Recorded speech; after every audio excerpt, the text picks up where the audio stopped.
Hi everybody, hello Lawrence, Hello. happy birthday Lawrence, many Happy happy birthday to you, returns. happy birthday to you. Happy birthday dear Lawrence, Happy happy birthday birthday to to you. you. Dirty Faces, Bushcraft Sussex, hello mate. Elusive. Elusive, hello. Outdoors Printies. Kiwi, Stealth. Jason. Ow. Oh, you're right. I I felt that. Oh, Will you bugger Jason off? out in Vancouver Island, I hope you're all good there, mate. I hope the weather's holding good for you. Let's have 160 millimetres of rainfall here. Oh, blimey, it's a lot of rain. Yeah. That's a lot of rain. Sunny today, though. Awesome. Kiwi, hiya, mate. Where are we? Coming down the van, Yeah. Stealth. How you doing, Stealth car camping? Everybody up there in Wales, hope you're doing good, brothers. Yeah, it's blowing a hoolie out here too. It is blowing. It's been doing it all day. It's just. And we've got a new member of the team, haven't we? We have got a new member of the team. We captured the troll. Tang. See, that's Tang. Yeah. If you have a troll, you can't get trolled. Yeah. So we got our own troll. Yeah, called Tang. It's Tang. All right. I'm not allowed to call him Pooh. He's a full Tang. Pooh Tang. Yeah, as you see, he's a quite a cute little fella. Yeah. So we've Tang will be here with us. John, hello mate. Hope you're good. To keep the old thingy away. Right, I haven't done a script tonight. Hi Jess. Hi Jess. I haven't done a script tonight. This is all freehand, as you're all probably aware. Andy. I'm having a bit of a hectic couple of weeks. What we're sorting some stuff out for us and that. Looking at. Yeah, Andy, we're up in Farnborough, and it's not been nice all day, is it? Yeah. It's been bloody horrible. It's been hectic, so you're not going to get much of the way hiking the hills. Sorry. Videos until after the 7th, and I do apologise for that. I will attempt to do some from here. Some new kit I've been trying out. Kaz has got a bag, which you see there in the background. She picked me up a bag the other day, said, what do you reckon to that? You were looking for something that wasn't military, wasn't camouflage, it's just a plain green. She's picked me up that one. I'm not going to give that too much away because a video will be coming up on that. But it's, at the moment, it's proving to be a good bag for what I need. And I've done a few, as you can see, a few adaptations and alterations on it.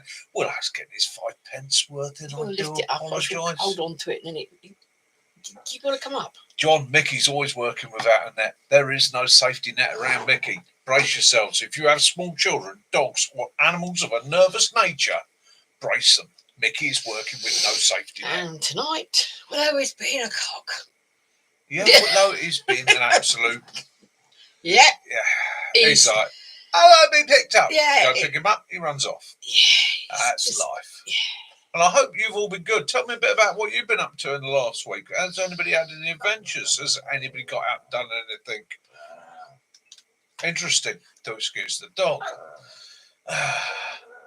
And like I say, I do apologise. I haven't, again, because of what I've been doing, I can't say too much. It will all come out on video. You will be seeing it all in the future if it all comes to fruition. There you go. All right. But yeah, lots of good things happening, lots of plans.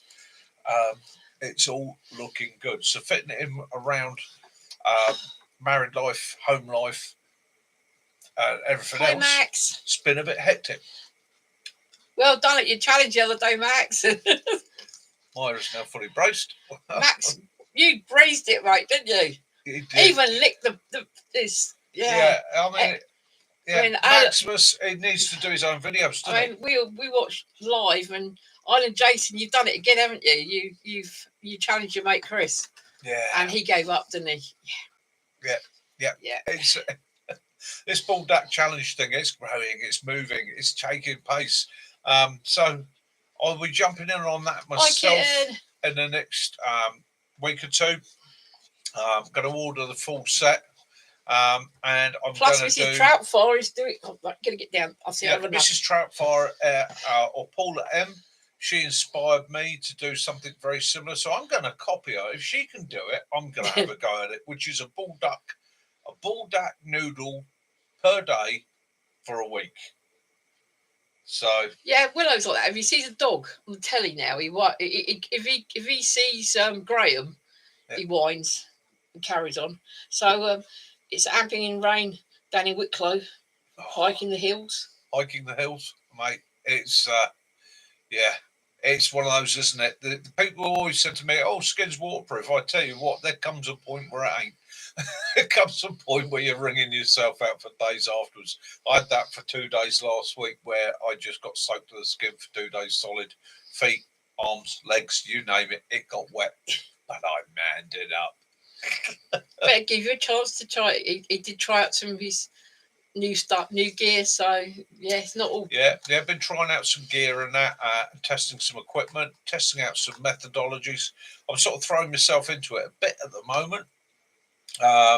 Some of the videos I've done in the last few months, I decided were a bit, I could have done better. So what I'm going to do is concentrate on making Hi, Mr. D. better videos rather than getting them out sort of like lots and lots and lots of them. But never fear, Sunday's here. Benny, oi. See that, Jason? Max is willing to do the 2-pack challenge as well. Yeah. Oh. Yeah. But Max. Hey, Benny. Max was like Max Power, wasn't he? He was like, yeah, noodles, they're slightly hot. That's not a problem. Yeah, I can handle it. And he went through it. What made me laugh was when he scraped the pot at the end. The rest of us sort of got to the bottom of the pot and went, whoa, that's it, done. He's like, no. 2-pack, 3-pack. Oh my goodness, it's yeah. No, I don't know that I could do a 2 or 3 pack. A pack a day, possibly. Yeah. Derek, Mr. D, how are you doing? He was just saying it was he's the 70 hours of non-stop torrential rain. Was that 55 Mr. D degrees, as well? but it's really nice. We've just had it. It's been grey. You know, everybody seems to be getting it just like this, isn't it? There's this last sort of 4-day period. Everybody seems to be getting, no matter where you are in the world, you seem to be getting hammered with rain.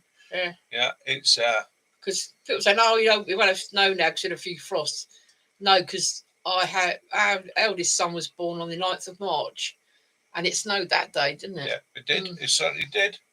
So here's one interesting one for you. Put cat amongst the pigeons. So I'm chatting to my son Dan in Czech Republic, and he was saying that the local authorities for 7 years they were battling 2018. No, 2010. They were trying to save a watered area, woodland area, and they've been arguing for years over what they're going to do, how they're going to do it, how they're going to afford it. Because it's £1.3 million it would have cost, but in Czech money. And then badgers, beavers moved in and sorted the whole problem out in the space of about 6 months. So beavers in places where they belong can be a bonus. So it saved the Czech government £1.3 million pounds by just letting a couple of beavers do what they do. Yeah, and of course, being beavers, you haven't got to worry about all the health and safety paperwork, risk assessments, and all that. You know, they just work outside of the union. They're not worried about the hours. They just crack on and get the job done. Although saying that, we've also got problems here in the UK. Bushcross, Sussex. In a couple of places where they've been introduced, and it's creating flooding of areas that you don't want flooded. So again, it's a balancing, isn't it? Somewhere like Czech Republic where they have beavers quite naturally, and they have the predators to deal with the beavers. He was actually saying that what they're having is wolves and even a bear. Because they're all in Slovakia, because they're getting hunted there, they're going across the border now and they're entering into Czech Republic. Yeah. So it means that now there was a bear they had, and like I said, they've had wolves there as well. Yeah. And the bears and wolves will help control the badgers, because we've all been told the story about the bear chowing down on a beaver.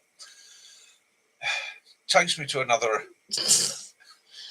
Yeah, I think you did mention he's. Lucy was saying he's there with his mate's 9.5 stone Italian dog. Our son's got the Italian greyhound. Yeah, just as fast in reverse as he is in forwards. He's he's like a Fiat. Yeah, he's just quick. Yeah. The hiking said that the rain it's been that peeling down of rain. It reminds you of the army days. Lucy's just saying in Devon they're making the rivers bend more to slow them down, to slow the flow down. Yeah, it's. I mean, that's one of the things. Over the last 100 years, we straightened a lot of waterways. The other thing is we've got a habit of building on floodplains, things like that. We don't maintain ditches, water courses anymore. It's all got to be done. Observation post, Charlie. Hello, mate. I was just thinking about you earlier on today. I was going to send you a message just to check you're all right, but I see a comment on one of my videos. Benny, your dog is not ugly. He's a half and half. He's split down the middle. He's got half is Frenchie, and his other half is the Shih Tzu. Because you see, one ear's up, one ear's down, and he's gorgeous. He's an ugly dog. He's Benny's dog. Graham's got a face that just says he don't care. Love. He gives a look occasionally, which I think is absolutely fantastic. What, lost as in lost them, or lost them as in bereaved? Oh no, Max. I'm sorry to hear that. Dear love, how you doing, mate? Hope you're good. Oh no. Oh, Max, I'm sorry to hear that, mate. Right, we'll drop the dog subject tonight. Yeah. We'll get on to something else. Ice cream. What is your favourite ice cream? And would you consider ice cream important in a survival situation? It's got to be Kelly's. It's got to have clotted cream in it, and it's got to have extra clotted cream on the top, and it's got to be blackcurrant. Just thought I'd throw that out there as a wild one, trying to cheer the subject up. Blueberry ice cream from Benny. Oh, yeah, blueberry. Oh, can't beat it. Mind you.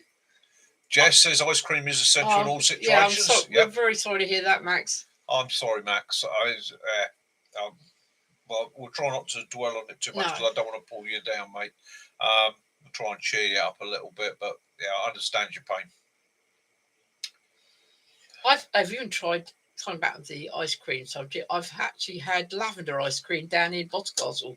Yeah. That was very nice. Strawberry, and yes, I've had some in my pack since 1998. I hope it's okay.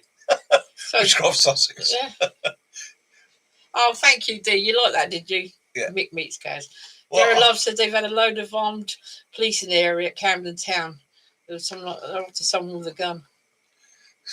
I tell you, mate. Hokey pokey. What? It's a nightmare, isn't it? It's a nightmare up there at the moment in London. They've got a lot of issues, a lot of dramas. So, what is hokey pokey ice cream?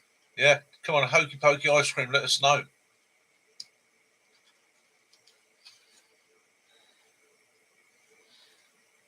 Yeah, it's true. Everyone loves dogs. Yeah. It does. What's the difference between ice cream and gelato? Gelato is Italian. Yeah, and it's not ice cream. No, it's gelatin based. I don't like it. It has a little bit more wobble about it. Mount House freeze dried ice cream. I tell you what, I'd be interested in trying that out. Mountain House freeze dried ice cream. Gets my goat at the moment. Then they keep making your favourite chocolate bars into ice cream. And it's like you can get Coca-Cola ice cream now, but you get Mars ice cream, Bounty ice cream, Skittles ice cream. Why do you want an ice cream? Max, you could have messaged us that. Yeah. This is the same out to every single one of you, all of you.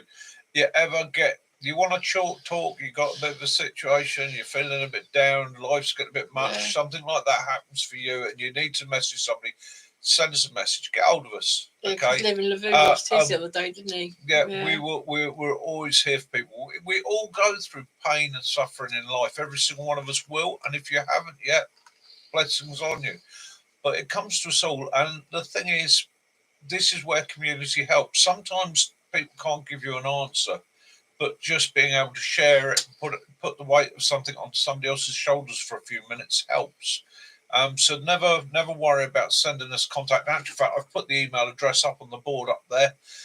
So never worry about sending us an email or getting hold of us and saying, I just need to talk, or this has happened, that's happened. We're there for you.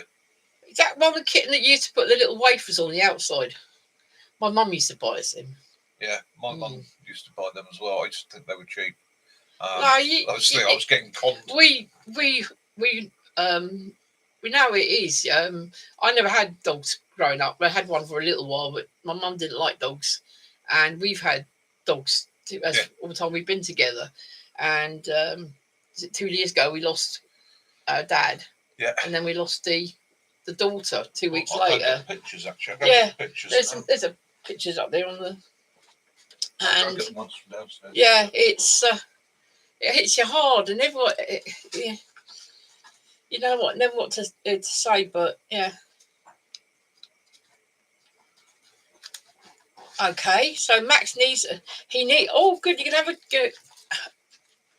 Hey, Max. There we go. This is Ty. He's from Devon. That was Bracken. She was from Rotherham. That's the pair of them on a deck chair. That's Ty having a drink. That's Ty and Bracken when she was young. The little lunatic on the end, that's La, and so's that one. Yeah. And Ty in a Christmas hat. Yeah, looking most moody. There you go. Those were my border terriers. Yeah. And yeah, they were my. So Max would like some ideas for a channel name, because he's going to be doing a channel. Well, you got to keep the Max in it. So you got to keep the Max at the front. So you can't do Max Power. That's been done. Max Force.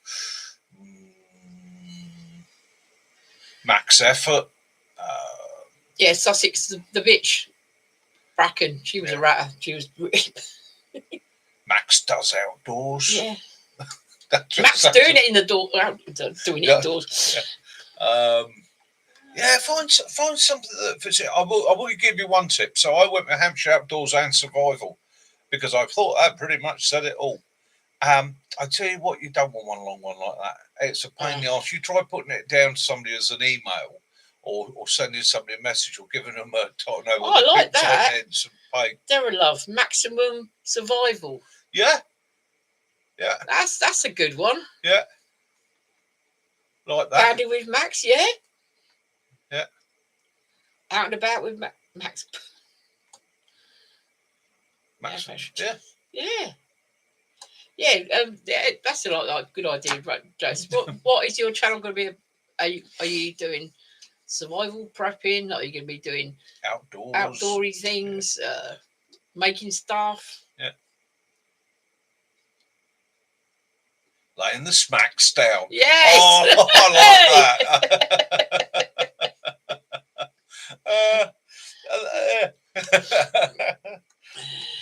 This is a great thing, isn't it? You put it out to the community, and it's just so many people to bounce ideas off of. You can have fun with it, and and I encourage anybody to start their own channel. You know, it's ground pounder with Max. Yeah, Maximum Max to the max with Max.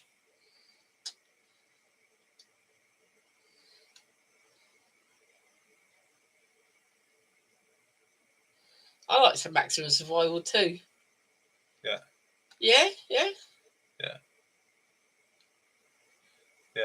Maximum Survival, that works. Yeah, camping and many stoves, really. Yeah. Oh, Bushcraft Sussex gone Roman. I love it. Maximus Decimus Bushcrafticus. Oh, fantastic! Yeah. Yeah, and that's the thing to do, Max. Have a play with it. Just write some of the things down, and yeah. And remember, you can change your channel name. Yeah. You can change it at a later date. Yeah, I know. Said a couple of people have changed it many times. Yeah, I toyed with changing mine a few times, purely and simply to give myself something a bit more short, catchy, and all the rest of it. But do you know what? I got it now. Yeah. It's there, isn't it?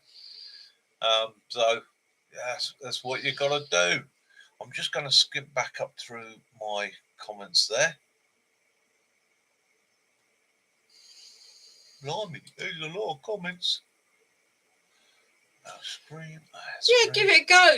You know, if you don't like it, if you decide that at the end of it you don't it's not for you, then you can delete it or just keep it private to yourself.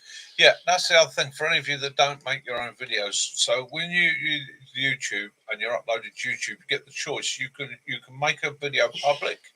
You can just keep it to limited people, i.e., members and people like that.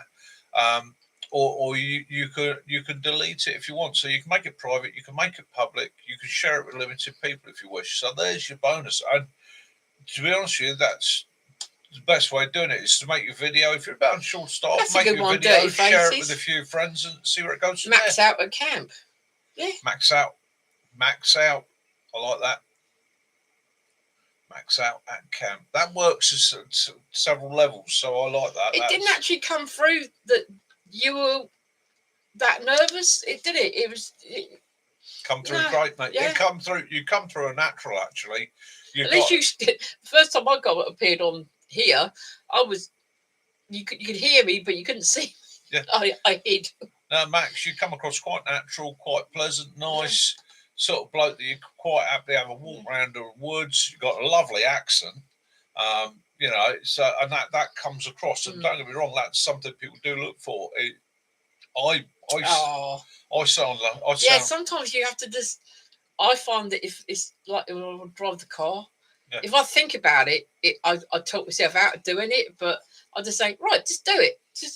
I do that with videos. Hi, T. I overthink my planning on videos, and then by the time I actually go out to do it, it's gone to pandemonium. And I've now learned, literally come up with my idea, plan my idea, pack my bag, go, set the camera up, go, ding, ding, ding, ding, do it as it comes naturally. And I try and do it in one take for each section. But what I do, and that's why you'll see cuts every now and again, I will think, say I want to say something like, and today I'm going to be firelighting using primitive methods. So I sit there, camera goes forward, hi, it's Mick here, we're going to do firelighting with primitive methods. And my brain goes, oh, it didn't sound right. So I go, hi there, Mickey here, today I'm going to be firelighting using a flint and steel. And I might do 2 or 3 like that, knowing that when I come home and do my edit, I can then sit back and watch it and select the one that I want. And Max, I did some about nettles, didn't I? Yeah. And I did the thing myself. And I come up here and I did it myself. Yeah. And I just did it. If I didn't like the bit, I'll just delete it and redo it. And he goes, right, do you want to run for it? I said, no, just go with it. Yeah. Yeah. FU crew. Oh yeah, FU crew. How you doing? And Mike, you're not broke down old army scout. Tut, don't say that about yourself. Oh.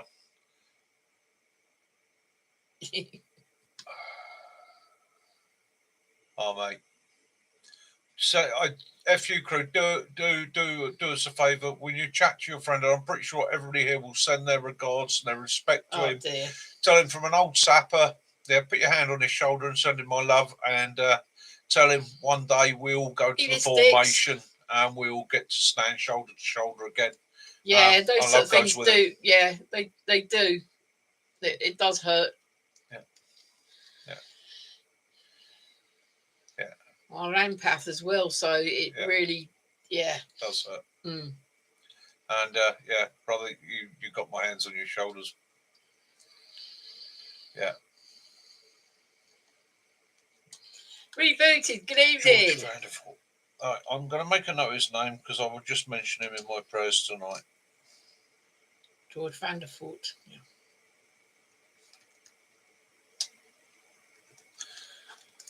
He'll get a mention from me.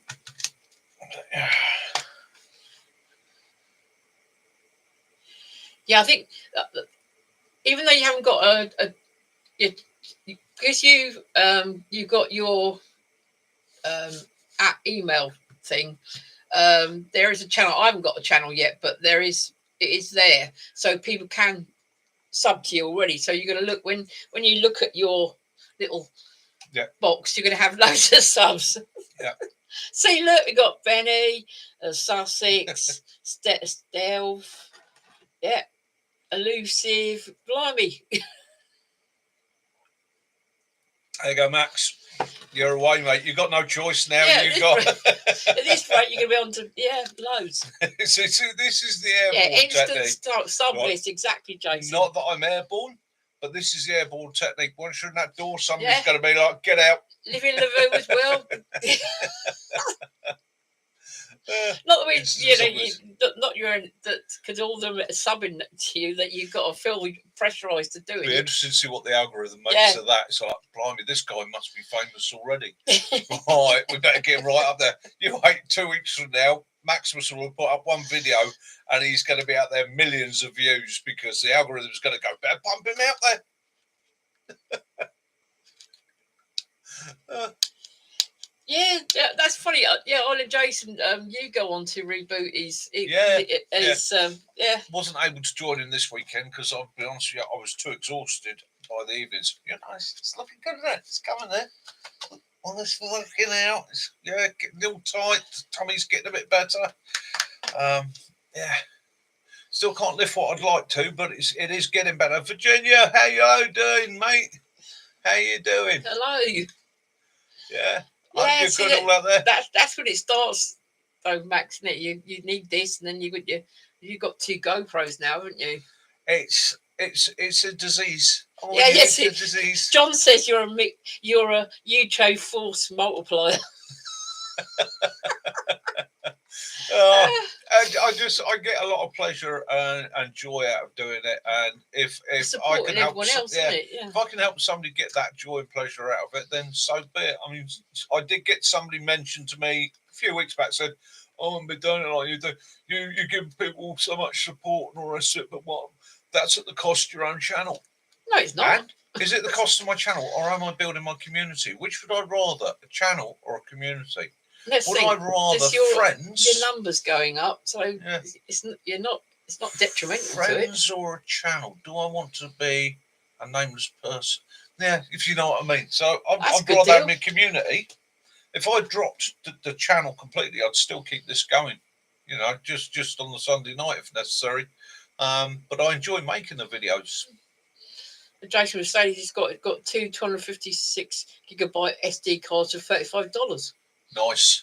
Very good, yeah. What the hell? Yeah. Living a boot, great. Yeah, exactly. It's. Yeah, we've got that same because. Max, I'm in exactly the same position as you, mate. Max, my full-time carer. Yeah, I live on the carer's allowance, so I understand exactly where you're coming from, and it's hard. So I started just using my phone, and it was like yourself. I just used my phone, scrimped and scraped, sold a couple of bits that I'd had. In fact, actually, I sold one of my motorbikes to buy my first GoPro. Got rid of my pride and joy at the time, but it was that sort of choice you make. But yeah, I understand. Everything else I'm seeing here is years of collecting. Find them, yeah, and that's why quite often I get people sort of saying, "Oh, you're always doing things from Temu and cheap stuff." Yeah, I am, because that's what I can afford, and I think that's what a lot of other people can afford as well. And I think for people that are just getting into this sort of thing, it's essential that I try and weed out those good things and bad things in Temu and organisations like that. And don't get me wrong, I would dearly love to be able to spend 300 or 400 quid on a tent and a camp system and all the rest of it. But for me to do that would take away from other things. Cool, that's a lot. It's just got to. Yeah, we're lucky. I mean, rent here is about $550 a month, but it's starting to go up to about 900. Yeah, roundabouts. Yeah, but it's a scrape. It really is a scrape, mate. But the thing is about having a channel, and I'll be honest with you, the thing about having a channel, it gives you something else. It gives you a release. It gives you, you're a carer, and that carer thing, I'm sure Kaz might be saying, it means that you concentrate on the person you're caring for, but you also need to give yourself that little bit of time, even if it's just an afternoon. They're both the same. To go and do something. The £1 and £1 is exactly the same. Yeah. But it's like I found you a GoPro on second-hand one on Marketplace, and we put some money aside. I kept, bit of money I saved, put it to one side, and then quite often people will buy a GoPro and they don't use it, or they buy it for a holiday and they're not into it, so they get rid of it, and you can get a deal there. Yeah, it's shop around and the upgrade, it will come. It will come, mate. Yeah, same as drone. Yeah, exactly the same, Jason. Same with drones. I mean, I bought the Hover X1, and again, that was a situation I saved for about 3 or 4 months to get that, and it was scrape bits here, there. Yeah. And again, I actually sold. I sold a couple of mess tins and a couple of bits of camping gear. Yeah, we just sort of went around the house and looked to see if there's anything that we didn't need anymore. They had some like steel-toed cap boots he he never wore. Brand spanking so new. we just went through and you put it on eBay. There was £70 pair of boots. Put them on eBay, get a tenner for them. It's a tenner, that, and it's every little bit helps. So it's a, and yeah, and I tell you what, it's like my GoPros. It makes it all the more worthwhile when you actually get it, because you've had to work and scrimp and scrape for it, and then it's like a victory. I've got myself the last camera I got. I bought that out of Christmas money and birthday money and things like that. And I was talking to Lee, and Lee was saying I should go out and get some pictures. So that's why I wanted that's why I've got myself one of those waterproof bags, so I can take it on with a big scooter and try and see what I can find. Yeah, I'm not up for the GoPro 13 yet, Virginia. I'm not. I've got a GoPro 9 and a GoPro 7. I got the 9 first. We were watching, is it Kent today? His video. He spent £1,000, was it, on a AliExpress tent, and it was a blow up tent, and while he was cooking, it went down. It collapsed on him, and it collapsed on the stove and everything. So it shows you not always best to spend lots of money. Yeah. You got a 9 and a 7. I think it's a 9 and 7. Yeah, it's a 9 and a 7 I've got, and do you know what I like about GoPro is people keep saying to me, "Oh, you want to get this and that, and all sorts of other cameras." But to be honest with you, I like it because it's easy. I'm not up with technology, and I like the fact that I can set it up, position it, hit record, look at the screen, go, yeah, I'm happy with that, and dive into it. It's probably not how the professionals do it, but it works for me. It's just have what you can, make the most of it. So Stealth's got a GoPro 4 with no screen. Yeah. I was lucky. My camera was quite reasonable, and I haven't gone for a Canon and all the big lenses and that. I preferred just an SLR one. Yeah, I mean, and that's the thing. It's like with my camera. So the batteries, I've got 6 batteries. I had the original 3 that came with it when I bought it, and then I bought 3 more. And in the 2 years I've used it, I've thrown away 2 batteries and replaced them, because they do die eventually, and they freeze, don't they? Yeah, they start freeze. It starts causing it to freeze. So if any of you've got a GoPro keeps freezing on you, it's probably actually the battery, not the GoPro. Oh, Sussex, he's awful with tech. Took him 4 years to realise his headlamp had a red light. I've done exactly the same as that. I've got a bag where I was in it the other day, and I was like, "What's in there? I can feel something in the bag." And I had a look, and I went, "There's a pocket. I never knew that was there. What's in there?" Well, it's been there a long time. I should never found the pocket now, but it happens. Oh, night vision. Yeah, I've got. I like the Fuji, or at the moment I've got Sony. Yeah, I mean, I still do a lot on my mobile. Quite often, if I'm around a campfire, because GoPros are not so good in the dark. But the mobile phone's a lot better. So quite often, if we're at camp or something like that, and I'm filming something at night, literally just turn it on panorama and film with that. It's making dues. Graham, hello, Hi, mate. Graham. Welcome. You're not late. You're more than welcome. Yeah, it's a bit. It's Soggy a bit Sunday soggy. in Brum. It's in down in here at Hampshire. It's Yeah, that's the other thing. GoPros can overheat and shut down. It's one of those things you have to sort of stay on top of. They are finicky, but for their simplicity, yeah, I like it. What you got was you got the little wildlife cam. Oh, you got some of those the wildlife one. You set up and see what goes about. They're quite. You can get them for about 29 quid on Amazon. That was 30 quid. And it's amazing what you can catch on there. Picked up one of those for 30 quid. And I haven't used it as much as I would like to, purely and simply because it's getting out to the area I'd like to actually film with. But yeah, dead easy to use. Stick the SD card in it, load it up with batteries, and leave it. And I got this originally because I did have access to a farm, which I've still got access to the farm. But I've got to get over there and see the guys and have a chat to them. Lucy wants to say, he said, I have to use red torch more as I hate to be seen with a phone light, but I agree when on at night works well. Yeah. Those trail cameras are great. I mean, we've been watching Farmer P, and he's got muntjacks and badgers, and they also make good security devices. Because someone uses the path to go through his farm, keeps picking up the dog poo and throwing it into the bush, like you said.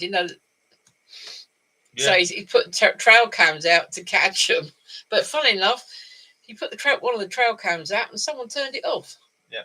So he reckons that they spotted it, went in, deleted it because there was nothing on it. It was literally like him walking away. Well, where it was set up on the hedge, it would have caught some sort of wildlife. Living Review uses it as a security camera. He said, Lucy wants to know, how do you download the footage from the trail camera to a phone?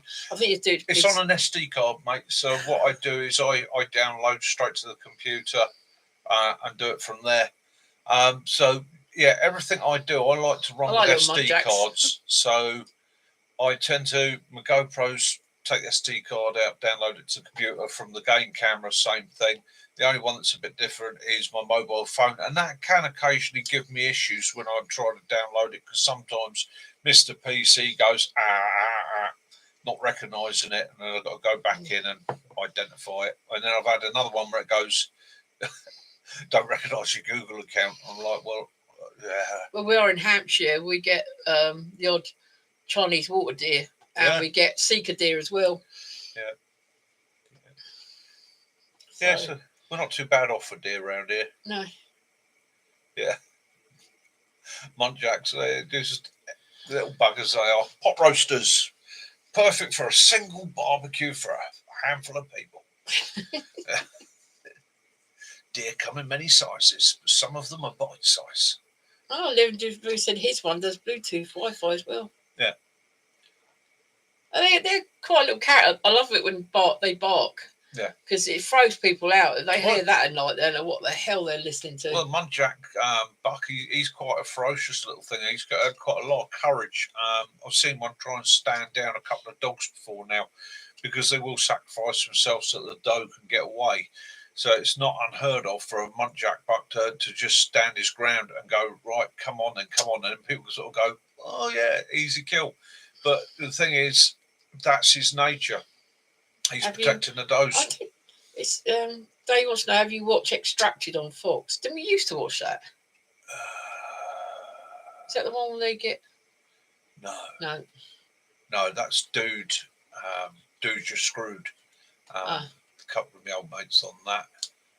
It's a good series. Yeah, it's one a bit of fun. I know at the moment we've got down in New Forest now. They've released pine martens. Yeah. because I know that they're up in Scotland and Wales, but I'd like to see. FU crew, all deer come bite size. Just take like an elephant, take one bite at a time. Yeah, it just depends if you want chips or roast potatoes with them. Yeah, so here in the UK, so if you're in Scotland, there's only a couple of places down south. We've got red deer in Wales, Scotland, West Country, in mainland England, not so many. There's a couple of places where we've got a few. We've got roe deer, sika deer, muntjac deer, Chinese water deer, fallow deer. Not so much. Hi, cat. Yeah, that's our five mains. The only one of which actually belongs here. You know, it really, I say belong here. The fallow and the roe belong here purely through history and all the rest of it. They've been here for hundreds and hundreds and hundreds of years. Chinese water deer, muntjac, they've been brought in, but they really just taken off. Not really. Jason wants to know if we're allowed to hunt them. Well, yes, you are. Yeah. Yeah, so, you have to have special licenses and guns and. Yeah, so we have pretty much in the UK. We don't have much in the way of public lands where you can go and get a ticket to hunt. Okay. In actual fact, I don't think we've got any public lands where you can go and get a license to hunt. There is there used to be a license in the UK. However, what happens here, when I was working in deer management, so you would be the deer manager, or you work as deer manager for that farm, that estate, that organisation that owns that land. But you've got to do deer management courses, so you've actually got to qualify to look after them. Now, if I had a friend of mine that just said to me, Mickey, do you want to come hunt some deer on my land? I can. And I can do it without any training and without any qualifications, as long as I've got the right rifle and caliber of ammunition and make a humane kill of it, make a good job of it, basically. That's what the system's there for, is to stop the cruelty side of it, which, as we all know, can't happen. But yeah, the hunting in the UK, it's frowned upon for the same reasons. You've got a lot of people in America that frown upon hunting. Don't understand it. They don't understand wildlife management. They don't understand. They just see Bambi. Yeah, they just see Bambi. And unfortunately, hunters always get the same sort of branded. You're a bloodthirsty animal that revels in the death of something. Oh, yeah. I find most hunters have a great deal of respect and heart for the animals that they're actually hunting. Won't say all, but a lot of them have an understanding of what their role is out there, especially in the UK where we have no natural predators at all. So the deer population is not predated on by anything other than cars. Okay. And anybody that's driven in a rural area where there's a lot of deer knows what I'm talking about, because deer will go ding, ding, ding. Oh, it's a bright light. So yeah. I part of my when I worked for the army, they had an army shoot, and they were saying that one of the areas, it was a private park, that there was too many deer there, and people were kicking off about the fact that, you know, you should leave little Bambis alone, but they didn't realise that they're starving because there's too many of them. And then they soon changed their mind when one of the local chefs got killed when a deer ran out in front of his car.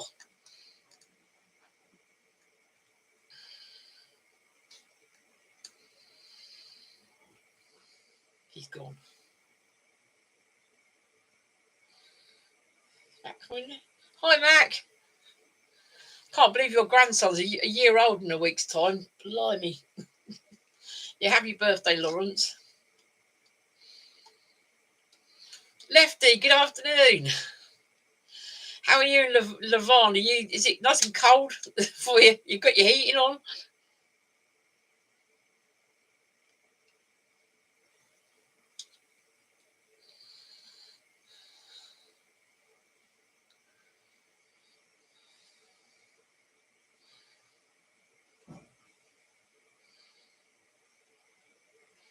Our son, he lives in the Czech Republic, and last weekend it was -8 during the day.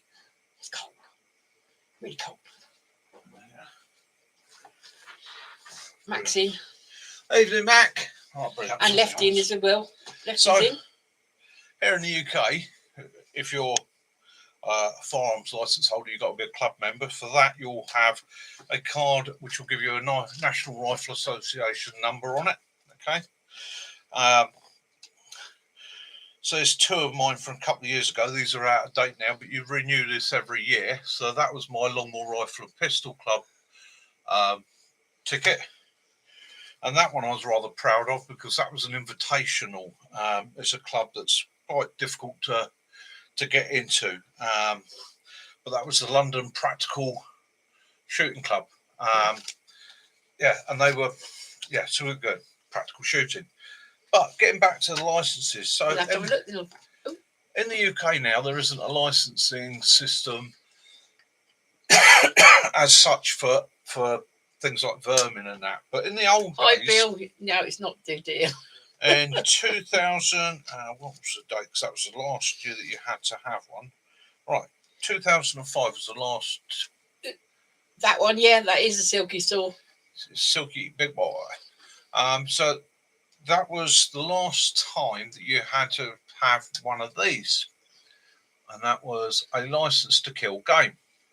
Now, before you could hunt at all, anything, rats, mice, squirrels, you name it, you had to acquire one of these. But all you had to do was go into the post office. That one then was £6. You bought that for £6. You registered, you got your number. It gave you the rules and regulations on the back. It's a Silky Big Boy. And as long as you had permission on that land, you were good to go. I'd like to see that brought back because, again, the money from that went back into conservation. It's the same as a fishing license, really, isn't it? Wildlife management and so on and so on and so on. But it also, by having the rules printed on the back, what is acceptable and isn't acceptable, it means you've got to come back because several times over the years since, I've had to take somebody to one side and go, mate, that's not how it's done. So again, licensing, it's more things you've got to do and go through. But as friends of mine in Montana have said to me, you've got to have your licenses and permits. You've got to go and get your check for your hunt and that. That money goes back into the wildlife, the game management. It's how it works. It's all a big circle. Plus, it helps them to keep control of numbers. Mm. Yeah. Lefty's in. Hi, Lefty. How you doing, mate? Hope you're all good. Sorry, I haven't been keeping up with everybody this week, but it's been a bit hectic. Lucy said, Mick, was it a safety issue of people buying them or not doing it properly? No, it was just a money saving thing. It was basically the stopping of the license was a bureaucratic money cutter. It was like, same as a dog license. Do we need to do this? It costs money to print it. How much money is it actually making? Oh, it's not making enough profit, so we'll cancel it. But then I work from an environment where any profit's better than no profit. You know, if you're making £10, £10 as good as £100 if you've got nothing. But there is going to be a quiz tonight, I believe. There is a quiz. It's Sussex turn tonight. Yes, Bushcraft Sussex is doing the quiz tonight. And we'll be doing that in another 5 minutes, I think, Bushcraft, if you're happy with that, or Sussex, if you're happy with that. And we'll do it usual format. You sling your questions up. Look for the one that's got the right answer. And, we'll go from there. It's 10 questions, mate. And if you need a tiebreaker. Yeah. And if you can let me know who has won it in your mind, just stick their name up. Yeah. And I can then keep the scores from here. And he said he's been practicing his speed typing. Yeah. You've all been practicing your speed typing. Yeah. Or you've got your kids sat next to you like that, all ready to go, because anybody under the age of 20 years old has got the fastest thumbs in the world these days. And Stuart, when you come down with Paula, we're going to take you to see some White Hart. Yes, we've got the last true herd of White Hart in the United Kingdom, not far from here. Absolutely glorious. Oh. And 6 in the house tonight. Preparing for spring. Yeah. Got me slipstreaming done Velcro today. head. Yeah. All slipstreamed up, ready to move fast. Took the aerials out of my eyebrows. Had a good sanding.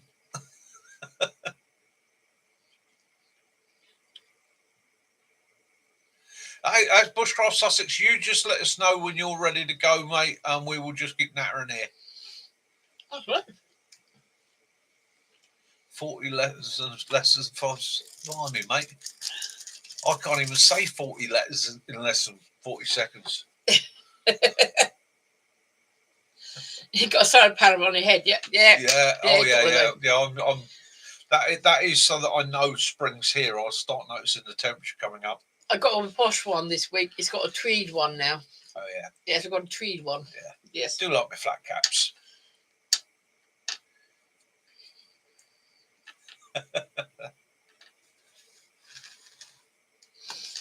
I do those crisscross, but it's easy because all you got to do is copy the words that were on the list. So, let me just jot my notes down there. So, I'm just doing some humbug to the dog. 9, 10. See, I can count just about. Right. So, let's have a word that's original, Mickey. I've got a humbug. If I was wearing the right glasses, I'd check to be able to see where the wrapper was. Just where you stick one in, you go, well, I've done it. Yeah. Yeah, and then you just push it out. Yeah, but whenever I try and push them out, they fly off, and then I lose them. I always end up eating them off the floor with fluff on them and dog hairs.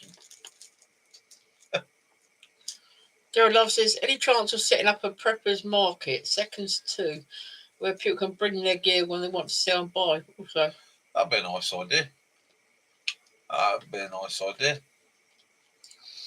Well, according to ours, we've got top messages. We've got 37, so woo, 30 people watching. Woo. Thank you, everybody. Thank you. Blimey, 38 watching. Thank you, every single one of you. Thank you very much for watching. If you could please give me a like, I really appreciate it. It shows me I'm doing the right thing. And if you don't like it, give me a dislike, but stick something in the comments just to let me know why. Yeah, it's a good idea. And then I can change it in the future. Yeah, I like chewy sweets. Thought it was woohoo. He likes his Werther's original, but I like the chewy one. Somebody said, they went, Grandad sweets them. I went, good. I'm a granddad. Okie dokie, eyes down for a flat. Right, eyes down for a full house. Bushcraft Sussex is our quizmaster tonight. Bushcraft Sussex, if you'd like to hit us with your first question. Not literally, love. All right.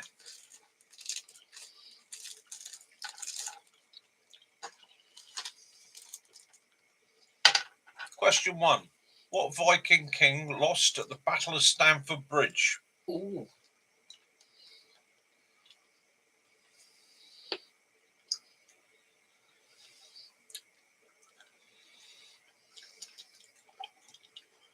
Tony.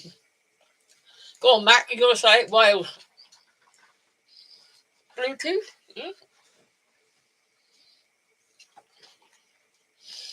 You definitely want either of the binders.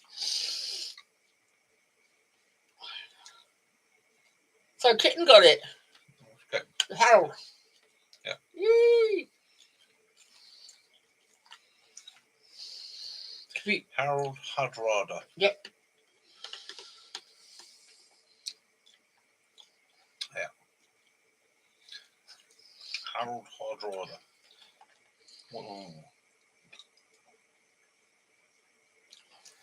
Sorry, Andy. Ooh.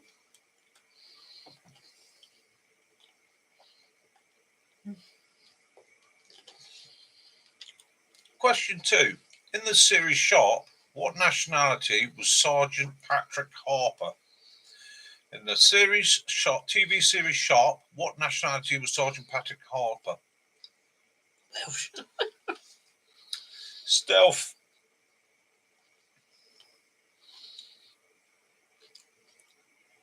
Blimey.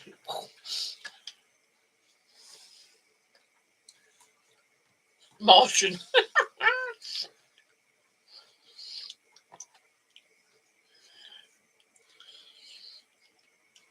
We'll do. The answer to that is Irish. Yep, Stealth got that one. Well done, Stealth. Question 3. What Spanish conquistador led the expedition that caused the fall of the Aztec Empire? Ooh. I knew that. Which Spanish conquistador led the expedition that caused the fall of the Aztec Empire?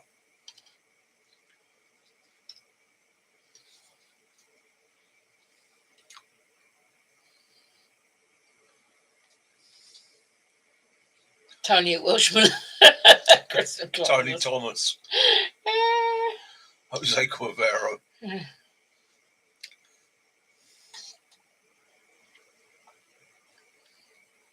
So fine tour friends got that. So Jason. Cheers, Jason.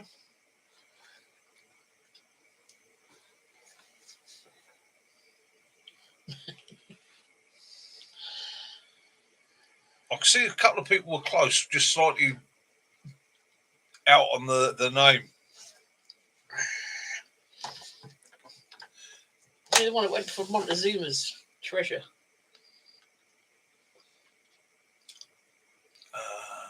So Yes. after my disgusting behaviour last weekend, I'm on the water this week. Yeah. Whole bottle of vodka, give me. Right, Bushcraft Sussex will take 2 different answers for this one. Question: what is the wing speed velocity of the unladen swallow?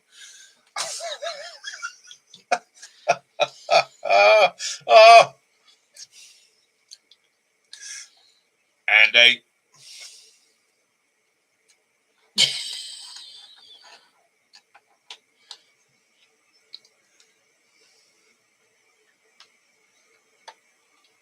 Slower than the tortoise.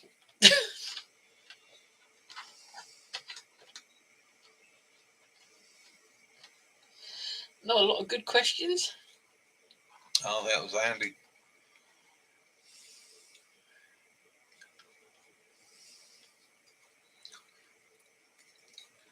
It's going so quick. Yee. What is the biggest pyramid in the world? What is the biggest pyramid in the world? That's the next question.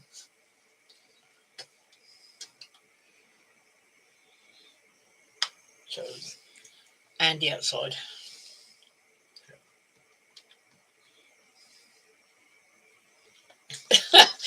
Jason in the toilet after he's pulled that challenge. Well, you did it twice. No, I think it was one in was it one in China or Russia, was it? Not a pyramid.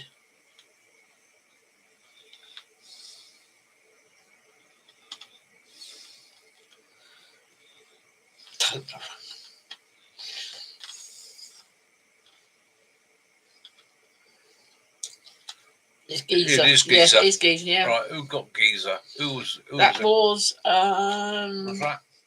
I've just got to check back. Andy outside. Andy outside. Yep. He's doing well tonight. Yeah, it's Andy. Definitely you. Well done, Andy outside. Question number 6. How many minutes are in a full week?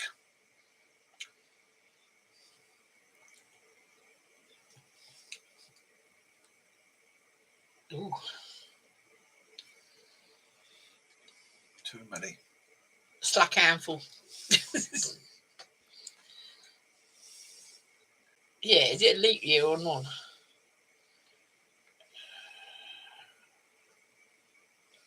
Yeah, while intoxicated or sober. Yeah, Phillips, it's lots in it. Lots. Life's a hobby. Well done, Life's a Hobby. Hey.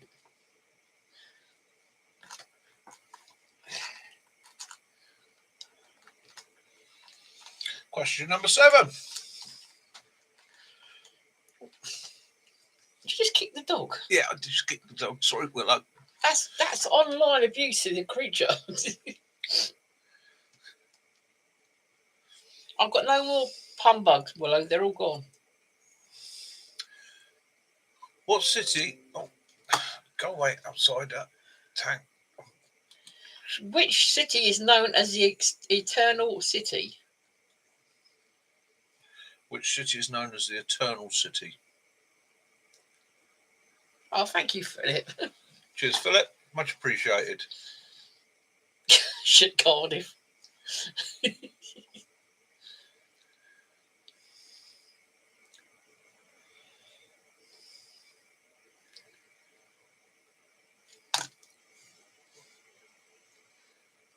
So Kitten Well got done, it again. Rome. It's its own thing, isn't it? It's got its own.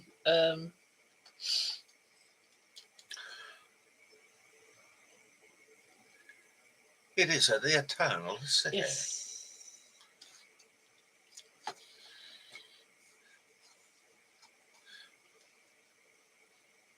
Merthyr Tydfil, that's a grim place, isn't it?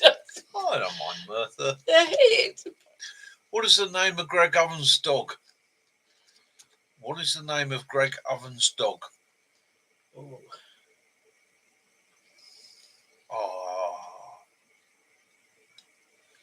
Yeah, Island Jason got it. Yeah. Hi, Jamie from Portsmouth.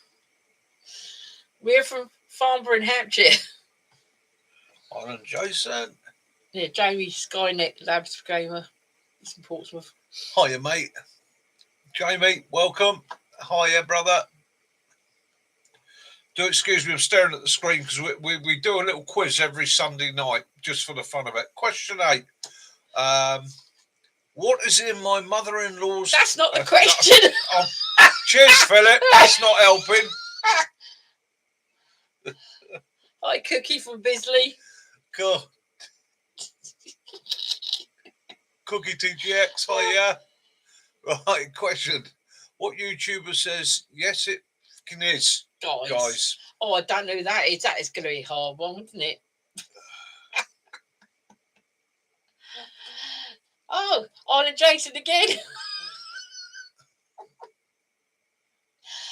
Benny, do you say that?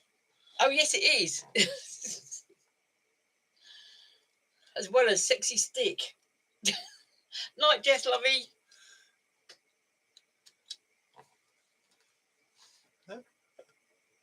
Well, last one now, number 10. Number 10, you got one. This is the last one.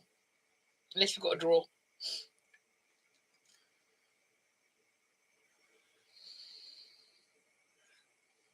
Night, Jess. Take it easy. Have a good shift, my love. Enjoy your toffees. Whatever little sweeties you have.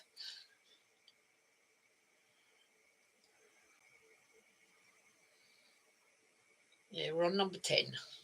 One last question. Right, last question. What country begins with the letter Q? What country begins with the letter Q?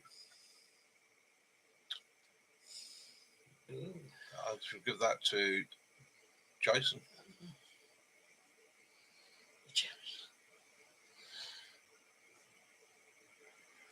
Yeah, Jason again.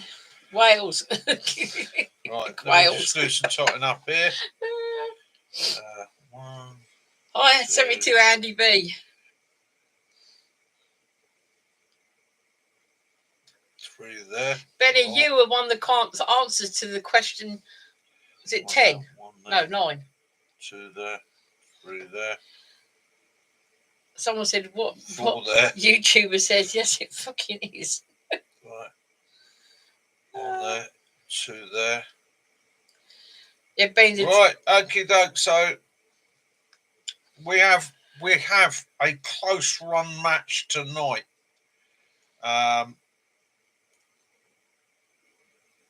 we do have a close run match tonight. Hang on, 1, 2. I've got to do a recount. Recount 1, 2,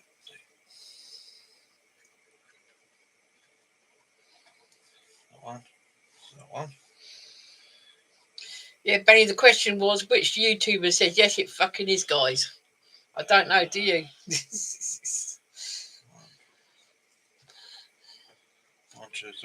Island Jason by one. Oh, Arnold Jason won't be around next Sunday. So who's next? Night Ray. Island Jason won that by one, just beating Andy, but Jason's not going to be around next week. I don't know if he'd like to defer that to Andy Outdoors. If he wishes to defer to Andy Outdoors, he may. Oh, wow, we've got 41 in the house. Hi, everybody. Thank you for joining us. Thank you for joining really us. Appreciate it. Jason says he would like to defer. So, Andy Outside, you are classed as the winner for tonight. Congratulations. You beat Jason by default because he's not going to be around next week to take part in it. So, Andy Outside, you will be the quiz master next week. You can either email the questions to us so we can or you can... Yeah. You can either email them to me so I know what the answers are, which makes it a bit easier for working out who's scoring, because you can see it's pandemonium there. But if not, you can just do it freehand and we'll do it like we did tonight. But yeah, so Andy Outside for next week. Island Jason's not going to be with us next week. Where are you going? Did you ask permission? Yeah. Did you bring your slip home? Are you taking us with you? Yeah. Did you bring your slip signed by your mum? So what's in your mother-in-law's purse? Yeah. I don't know. There's one thing I stay well clear of is the best survival bags in the world, which tend to be women's purses. Yeah. What is in your mother-in-law's purse?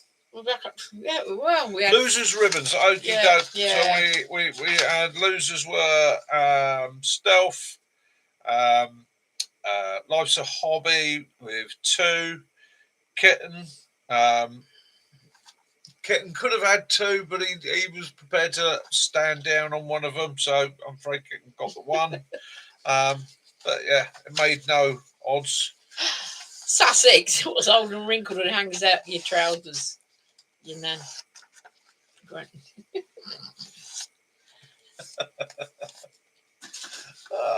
I hope you all enjoyed that. It was a bit of fun on a Sunday night.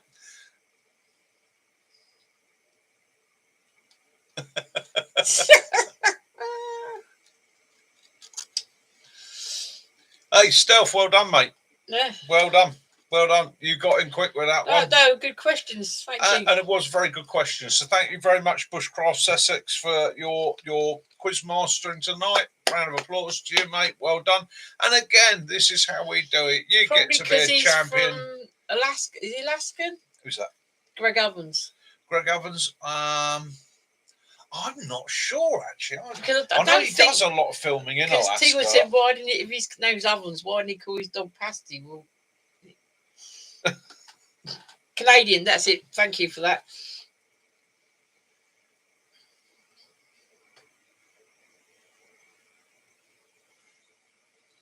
Right, so where am I? I'm lost now. I'm lost. Sorry, guys, catching up. We've never had so many people in here. I'm trying to keep up with the comments.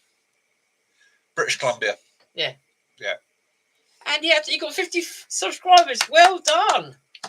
Andy Outside, well done. So anybody wants to go and have a look at the little channel, Andy Outside. Yeah. Go and show him some love. Max Smith will be doing his channel when he's decided what the name is. Yeah.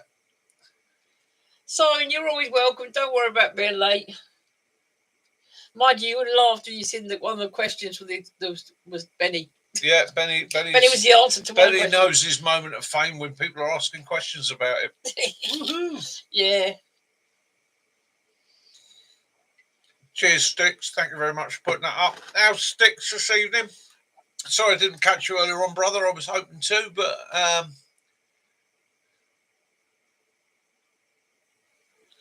Hi, Cookie.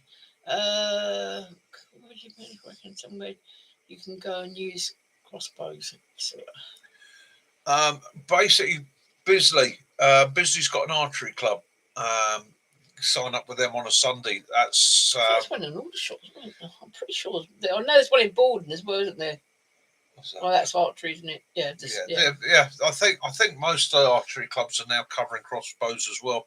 Oh, so Sussex said the tiebreaker was what's the name of Mick and Kaz's dog?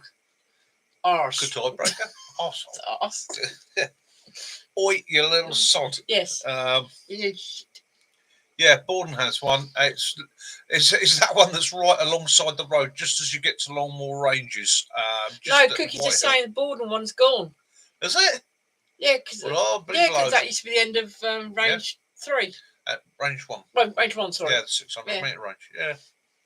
Benny is lying in the bath with a pork pie and latte. Really? Oh, how the other half live? You'll get crumbs in your bath. How famous YouTubers live, eh? Famous YouTubers in the bath with a pork pie and a cup of tea. That's perfect. It's in the name. Go lie down. So, yeah, it's my best advice to you is to start chatting to local farmers, farmers, landowners, and people like that, because it's hard to get permission to do things like that. So you've either got to join a club. Like I say, I know Bisley has an archery club which meets on a Saturday. I know they also do. They have a practical archery range where you move through, and there are various wildlife targets and that for you to practice with. And I only know this because my younger son Dan used to do longbow as part of his practice up there. So him and his partner both used to do their archery there. Alexa didn't know any of those questions. Oh dear. Sucker. Bill.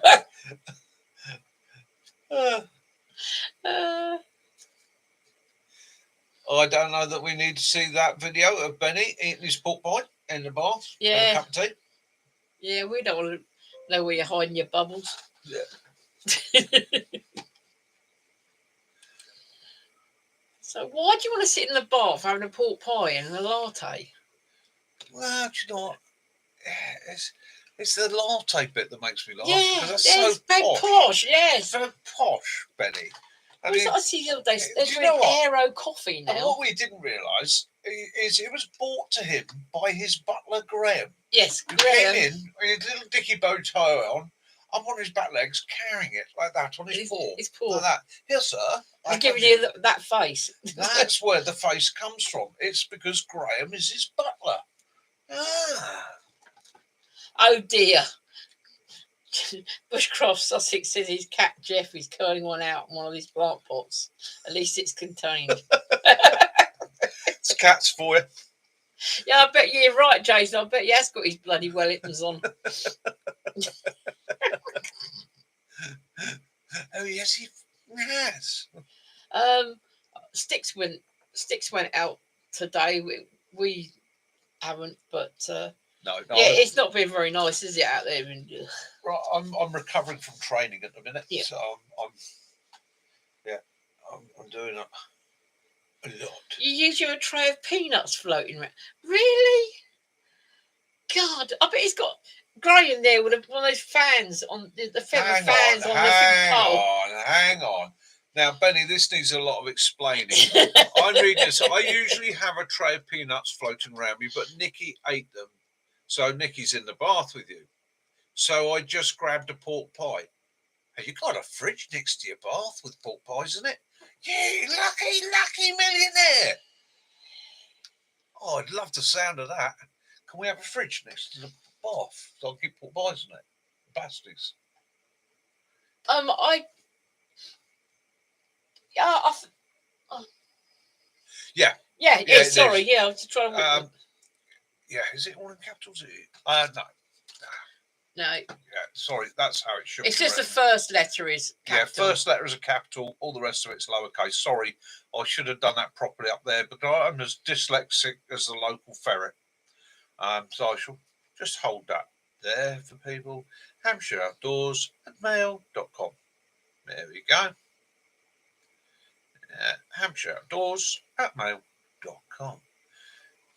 If you'd like to send thanks, Lavu. It's in your channel description. Yeah, it is in the channel description. And if you'd like to send us a message, one of our highly qualified personnel will answer the question. Post it in the appropriate place.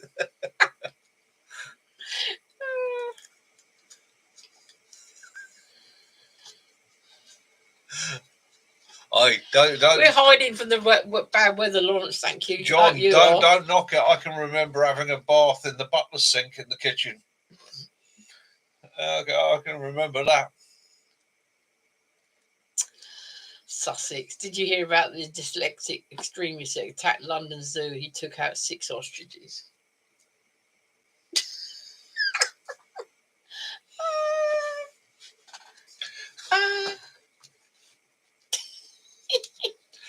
Oh, I'm not going to laugh. I'll use that one tomorrow. Not too bad down there, a bit of drizzle. Right, you tried sending stuff before using that email on the board, but it never worked. Andy, try. You haven't put Gmail, have you?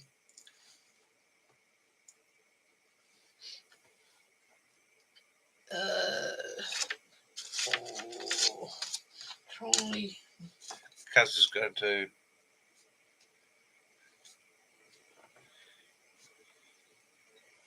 Help you all out there.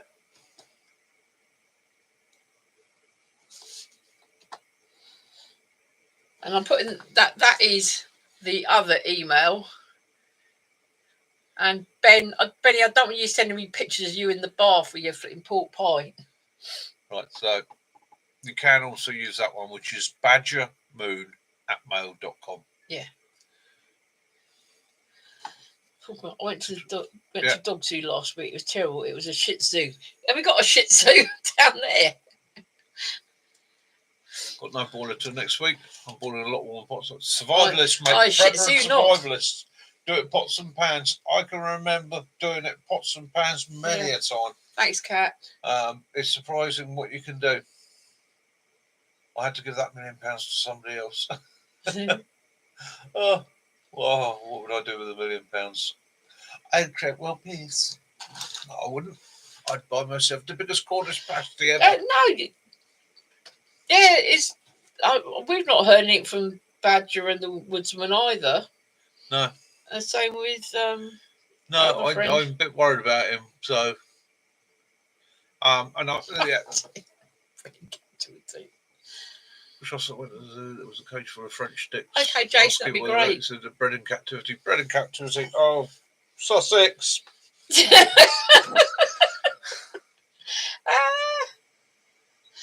God, you're busy. We're 42 tonight. If anybody hears anything from Badger and the Woodsman, just pass on our regards and let us know next Sunday. It's always a bit of a worry when one of the guys goes a bit quiet. You sit there worried about them.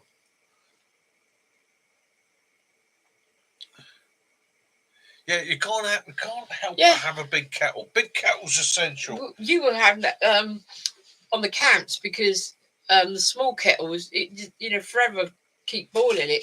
So he got himself with a big kettle. That's from Temu. That was. They all still on Amazon. Yeah, and I've actually got you got a secondary one of those coming, haven't you? And it's got a whistle. That's a 5 litre. I thought it was 7. No, you can get 7 litres in it, but to be honest with you, 5 litres is about so there. So you just keep topping it up. I don't fill them all the way to the brim, but that on a camp and that is absolutely brilliant. I think that one was about £10. I think it's 10 quid. About 10 quid. Yeah. And of course, it's not long before I need to dig out the shower. And we'll be using my shower that came all the way from America on my camps. See, you have to a Shih Tzu. There is a shit too. So, mister. This is Willow. This is. Yeah. Oh, well, sorry to keep you awake. Yeah. As you see, he's like on the ball. When it comes to guard dogs, like he's just there, aggressive, active, ready to. Flipping... Savage, anybody that gets in his way. You got seeds in your paws, haven't Max, you? and kettles. People often say to me, "I don't bother with the kettle. I've got a pot." But kettle's great, especially on a campfire, because you can just keep topping up. And at the camps, we have that going. And the rule is, if you take a cup out, put a cup in. And that works absolutely superb. It literally just stays boiling or just on boil the whole way through the camp. It means anybody can top up as and when they need to. Yeah, barking cat. Yeah, he's only a year, 2 years old yet, is he? He's my emotional support dog.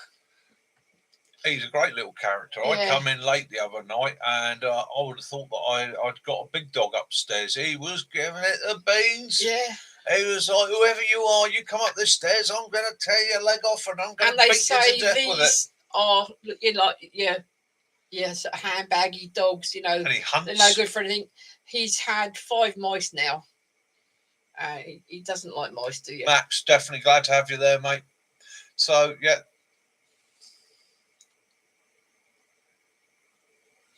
Bicentennial. Yeah, he's got. Ross Sussex is on the roll tonight. Yeah, yeah, he's he's opened all his Christmas crackers in one go. Yeah, it's usually a good camp. We're hoping to do the next camp in May. I was hoping to do one in March, but I'm still healing. I thought I'd done myself a funny this week, actually. Yeah. For those of you who don't know, I pretty much got open from there to there. Yeah. On the other side. Yeah. Yeah, it's right round there. Yeah.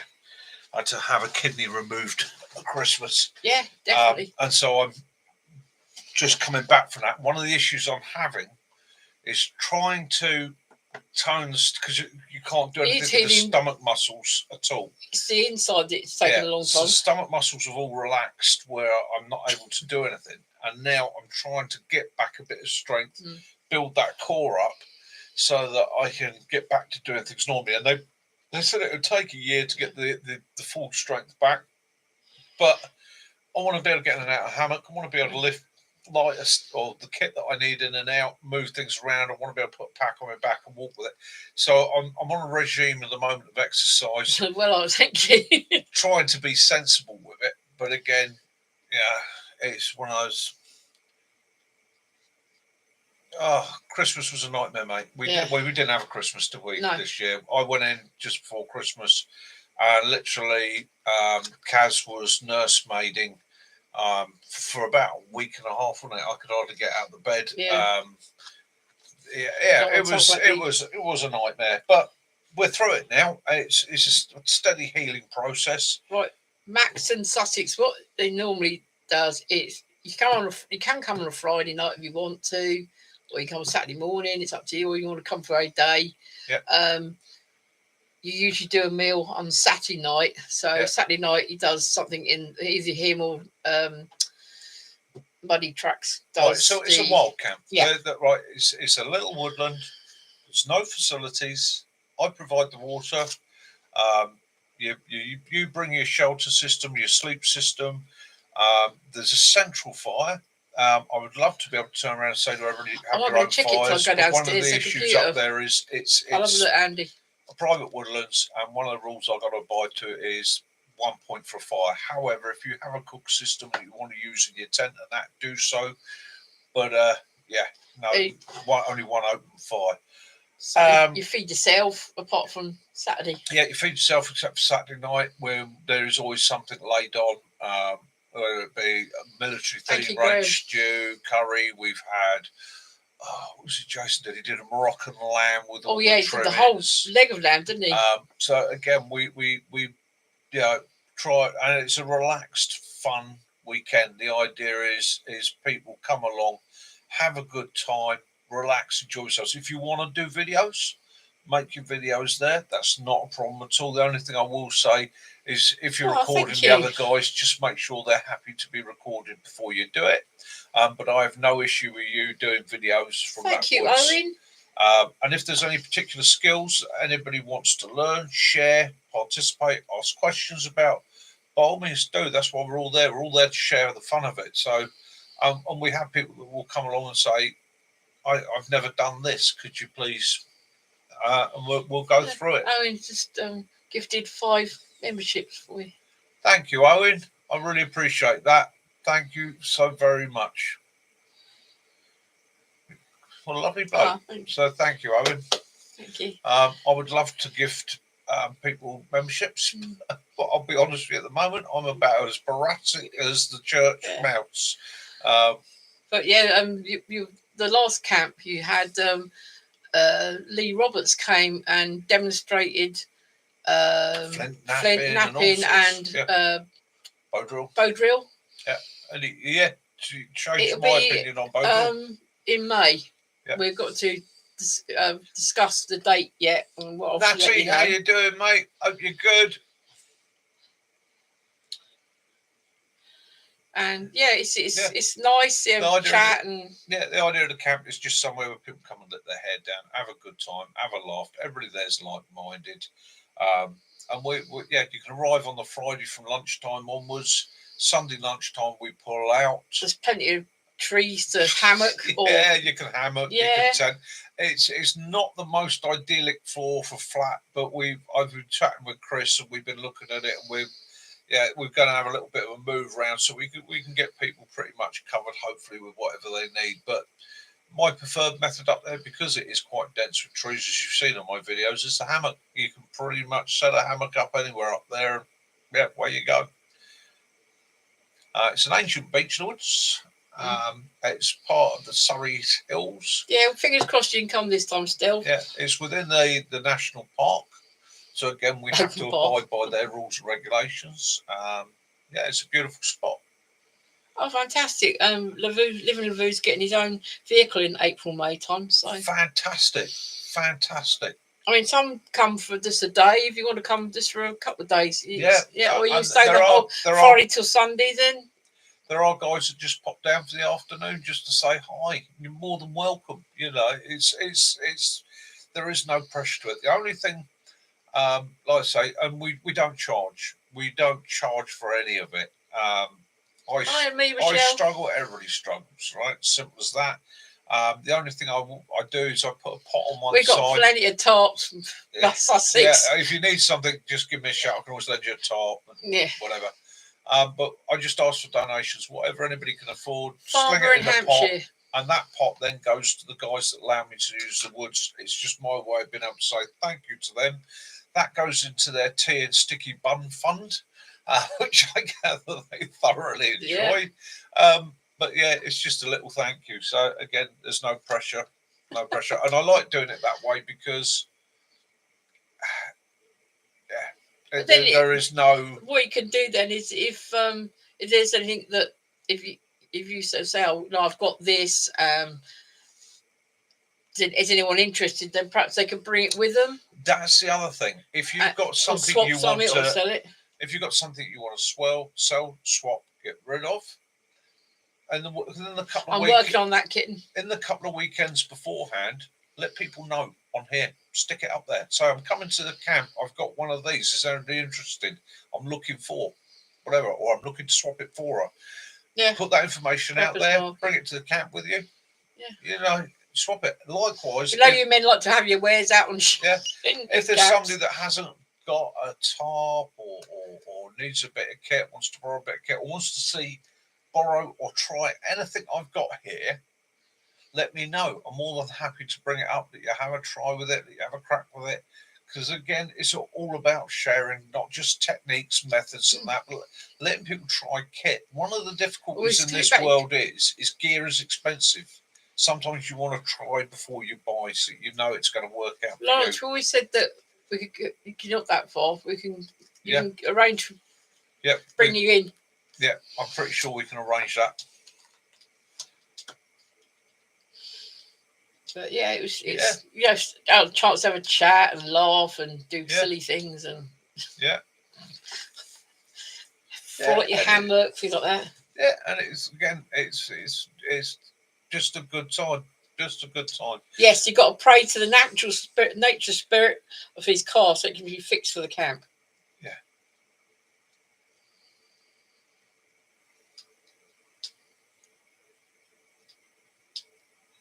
There you go.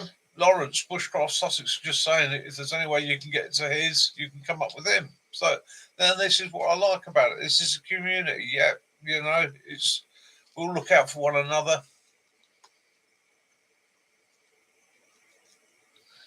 Yeah, I only get a chance to meet. It's nice to. Yeah, as Jason said, first-hand experience. You know, I've done it. I've bought gear before now because you look on the advert, you go, "Oh, that looks awesome! I'll have one of them." And it comes, and it's too small, it's too big. It doesn't work as well as it said. That with your stove. Yeah, that was brilliant. Yeah. Yet we bought another stove that was more like a barrel, and it had sharp edges. It hadn't even been welded properly. The odd dot of weld, isn't it? You know, so again, and it's also something with techniques. We're always getting into this conflict and conversation about bow drill over fires, flint and steel over plough, over, you know, again, it's if you've got somebody there who can show you the technique and the method properly, that gives you the advantage. It gives you that, now I know what I'm doing wrong, and changes your opinion on how it works. Sometimes we all need that little bit of tip. Now, I'm no expert. I have a bit of knowledge. I know what works for me. And that's my tip to anybody else as well. And there are 1,001 techniques and methods for everything you can learn. Find what works for you, perfect it. Yes, but Sussex, his spoons are amazing. Yeah. But thank you, Philip. We try and be positive and support each other, because otherwise it's like otherwise some places it's like every man for themselves, and it's everybody goes through hard times. Everybody has dark days. Everybody has difficult days. We all have different stresses, issues, problems in our lives. We don't always want to talk about them, but sometimes we just want to go somewhere where it's happy, where people are positive, where people are like John, interested, and that's the game. That's what it's all about. Share the love. Yeah. Knowledge, you share it with one another, because we all got that bit of knowledge that somebody might not have, and together it makes us stronger, doesn't it? Yeah, that's it. That's what it's all about. John, take it easy, my friend. Have a great week over there, and look after yourself, and we'll look forward to seeing you next week, John. Take care, brother. Hope the weather gets better and better and better for you. And again, we've got guys on here from all around the world. Yeah. So, again, we don't get into politics. We don't get into religion. We don't get into any of that rubbish. That's all personal, private. That's what you carry in your heart at home. Here, we just say there are two types of people in this world.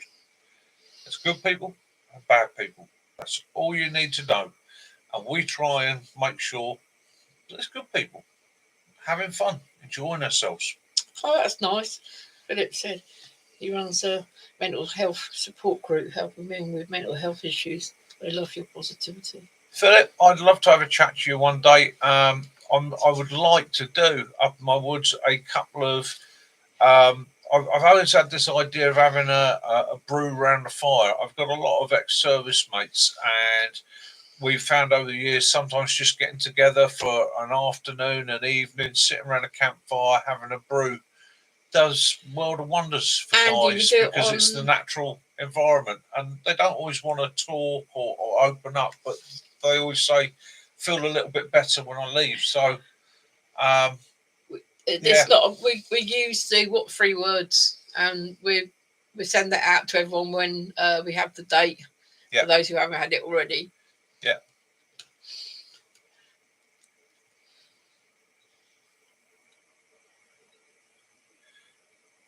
Oh, that's really nice. Thank you. It means a hell of a lot.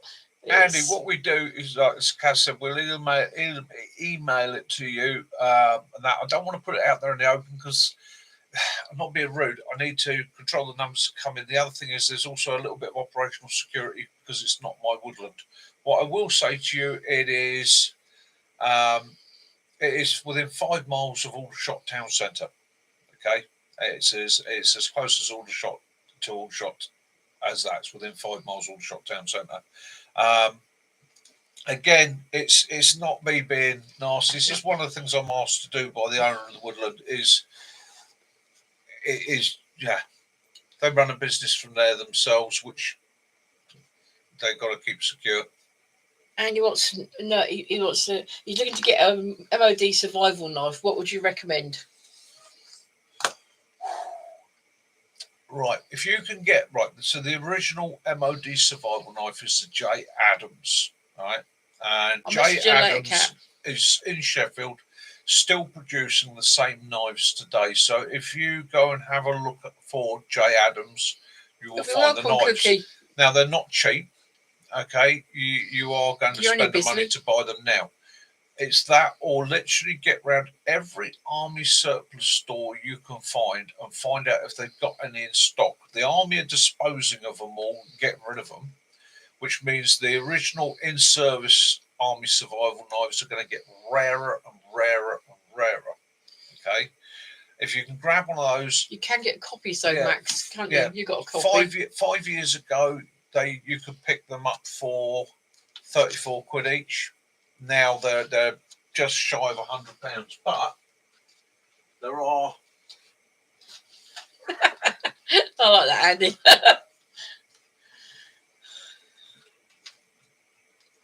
There are a couple of companies out there.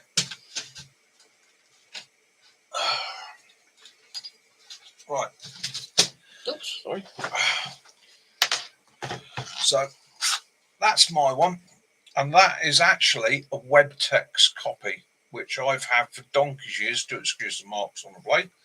I've had for donkey's years, which is an exact clone of the J Adams. And it was made of the same steel, to the same specifications, just made so that it could be bought by service personnel, TA in them days, reservists now, to add to their kit. That was Webtex. I don't know if they still make them, but they do. There are a couple of companies out there making clones. Now that's a clone. Okay. Now it's a slightly narrower blade. The steel's still good quality. The handle's still good handle, and it is made. It's basically just a bit lighter. The company that made that decided that was too heavy. What I'm going to do, because I've got the scales up here, I'm actually going to weigh them, see what the difference is. So, he says, you take the scales down when you measure it off the other day. I had the scales up here. No, I haven't. I'll dive down and get scales. It is just a fraction lighter, isn't it? That one says Webtex on the blade. Yeah. That one doesn't actually say anything at all.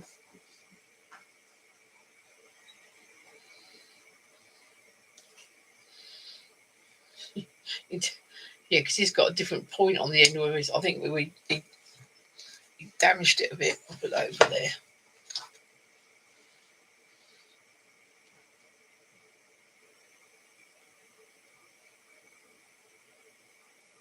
Oh, Redstock. Oh, you got that on, have you, Cookie?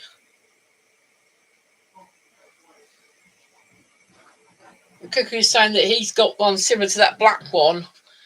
We'll wait for the week and then we'll get it.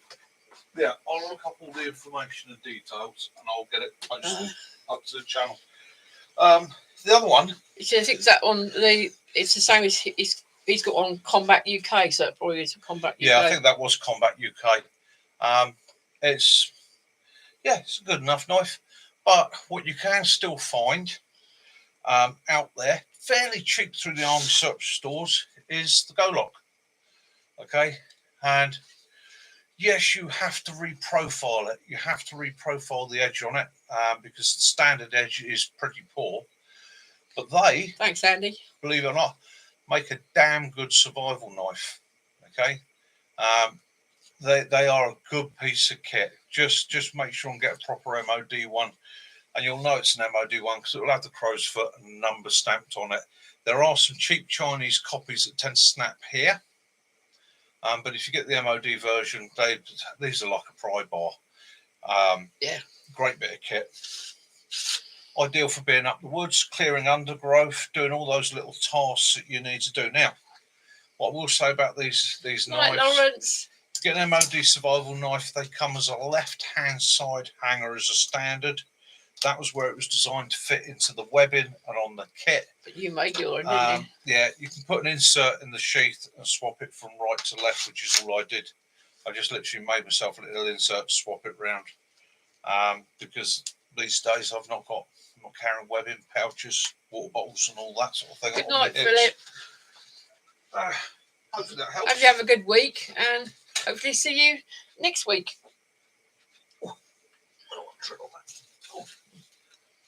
Just dogs. Right. How are we doing now? Oh. Philip, take it easy, mate. Ground fog. Have a good day tomorrow. Hey, Ground Fog, how you doing? Thank you for joining us, mate. Hope all is good with you out there. Yeah. Oh, I really appreciate it, guys. All you guys that have popped in to see us, even those that have busy night. not put a mention up, thank you very much. Really appreciate it. Yeah. So I hope you've all had a good week. And I'm sorry tonight wasn't up to my usual steam and energy, but I'm a little bit shattered. Yeah. Training's going well.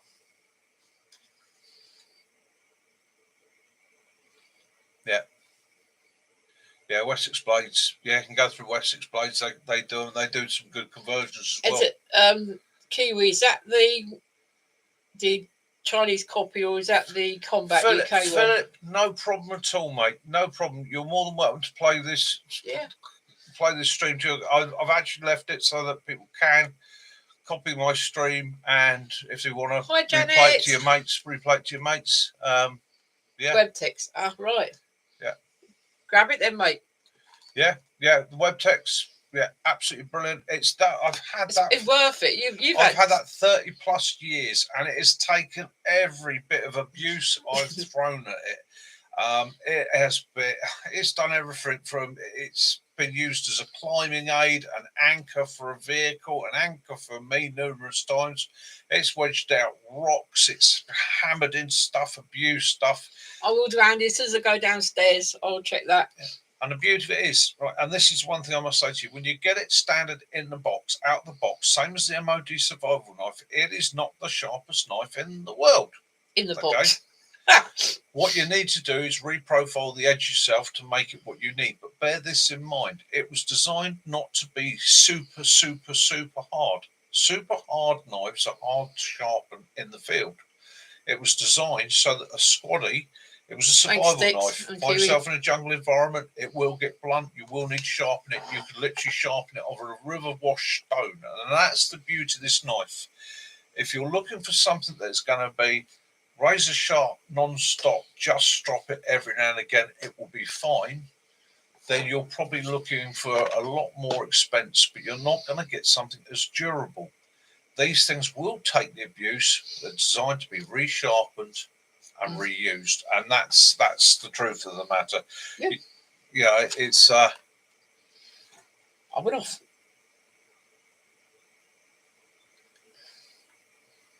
Yeah, exactly that. Living the vote. Yeah, you have to. No, it's fine, Andy. You're going to ask. Yes.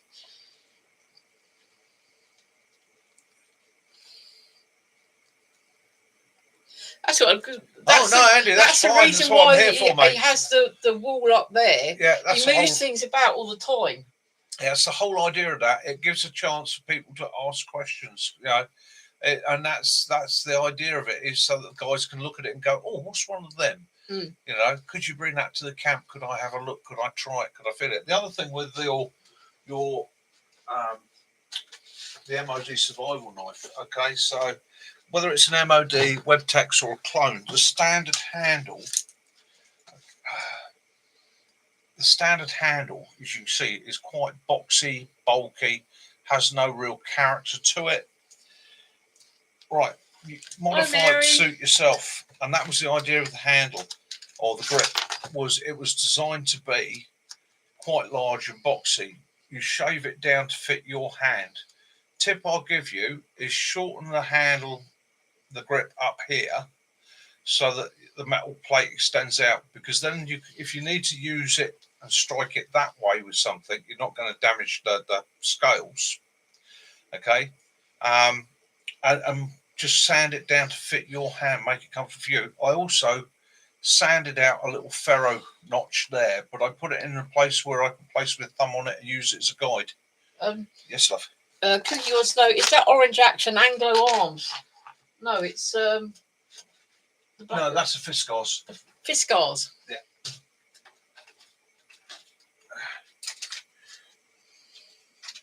Fantastic, Max. Yeah, that's just a Fiskars axe. There you go. Damn good working tool.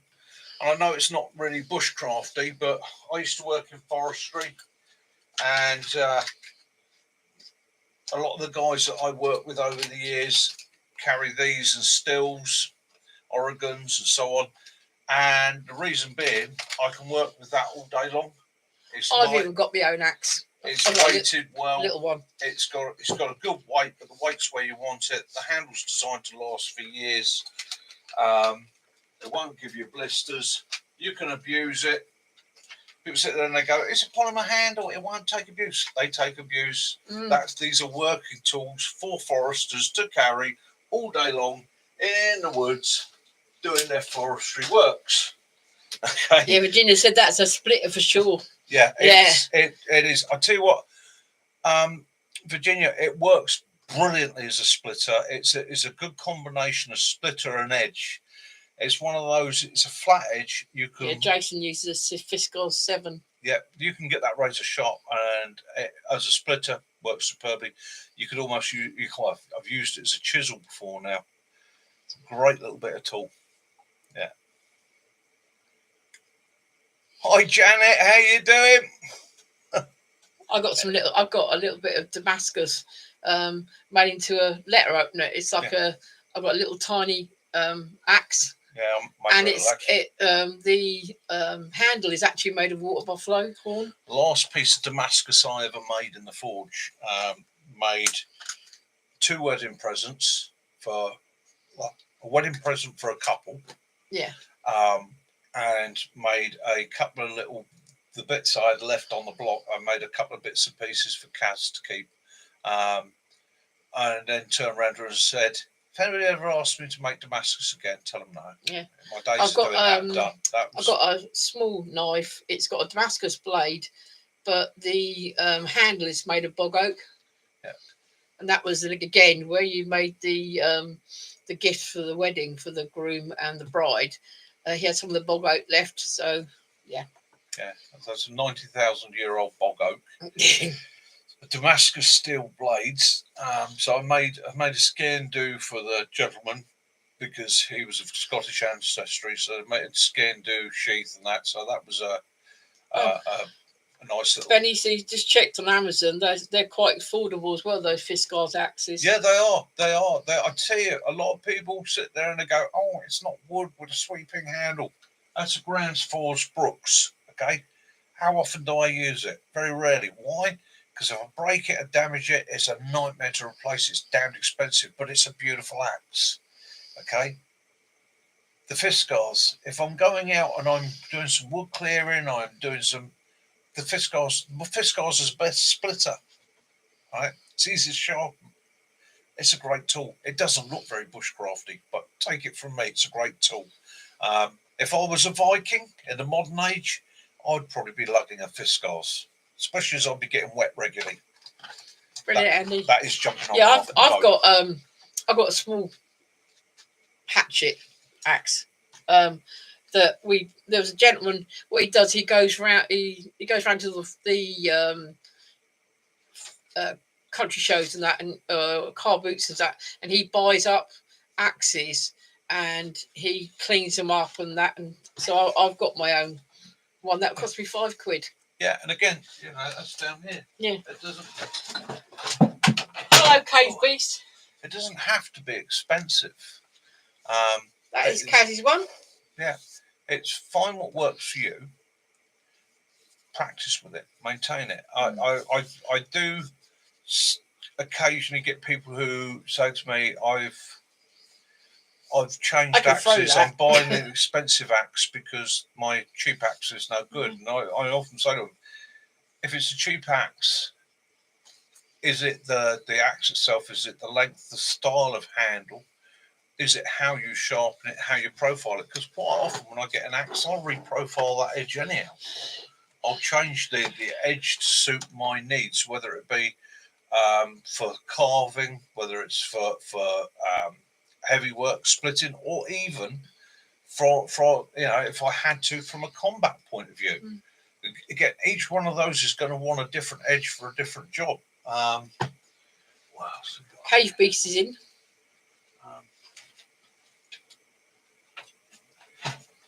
I've got some of my father's axes, splitters.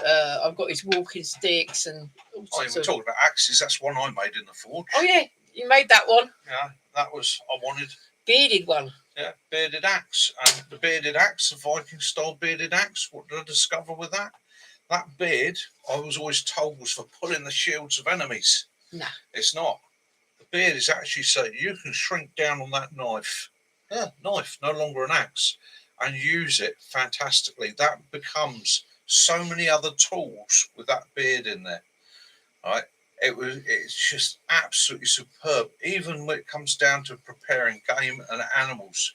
The same time he made that one, the bride and groom asked him to make them an axe to cut their cake with, and there was a mead hall where they had their wedding reception, and the people running it said, "Oh, do you want to borrow on our axes?" Because they got a lot of bits there, and he goes, "No, I've got my own. It's specially made by him." So if I was remaking it now, what would I have done differently? So I would have actually brought that sweep back this way and probably moved the beard back, and it's kept originally that beard. I was going to come right back here and come down on a flatter edge, but things change as you're making them. The ergonomics change. That's the bit in there is from a bit of tool steel that I had, so that was a bit of a swine to actually get in there, and then overworked it.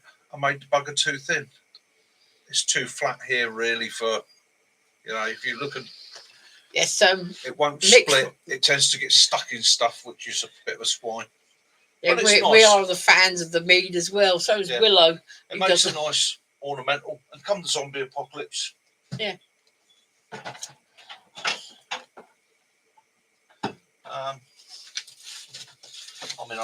On the break. Bushcroft South has got a Grand Falls Forest. Brooks. Yeah. Yeah. It's got the forest axe. Yes. Yeah. Is it cuts like a knife? I couldn't afford the forest axe from Grand Falls Brooks, but Kaz and me went to see a gentleman that bought old second-hand tools. That's one I got my one from. And he'd put that together, and that is that's, you can see from the pitting and the fact that it's hand forged. It's a nice little axe. It's got a bit of thickness to it, so it splits nicely, but it's light. I can carry that all day. I can work that. I don't actually know if you named your axes. Did you name your axes? No, not really. No. Not really. And Dirty Faces, would you be able to make a video on profiling a knife, please? Yes. You got to. So here's a tip for you. If you're buying a forest axe, okay, you want to go from your armpit Dirty Faces out pretty much to the tips of your fingers. And the most important thing is you should be able to hold it in your hand at the end there and work it quite slowly. If you can do that, that axe is going to work for you. If it's too heavy for you and you're having to come up to here, you're going to find it even harder on the throat to control it. Okay? And a perfect axe is one that you can pick up, you can wield, you can move it up and down in your hands. If you find it's difficult, it also makes a damn good exercise for grip, forearms and bicep. Just sit there with your axe, just work it there and improve the grip and the Island Jason would like to know, what is the difference between a forest axe and a carpenter's axe?